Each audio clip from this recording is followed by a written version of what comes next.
Hey everyone, and welcome back to our channel. In today's video, I'm gonna show you a simple trick to reset your IDM trial before it expires. And the best part is you don't need to download any software. So without any further ado, let's get started. For that, first of all, you want to go ahead and simply in the search bar search for run. Once you search for it, go ahead and type in regedit, open it up. So inside here, you want to go ahead and simply expand H key users and then expand the last one that says classes at the end. Expand it.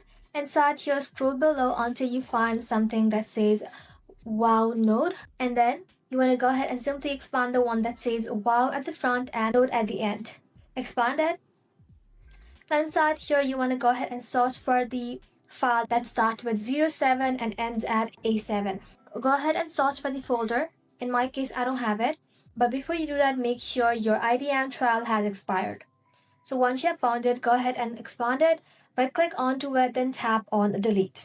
Once you have deleted it, simply open up your IDM again. And just like that, you'll then be able to find that after applying this trick, your IDM is working again. And that's it. Thank you for watching. If this video was helpful, don't forget to like and sub, and I'll see you in the next one.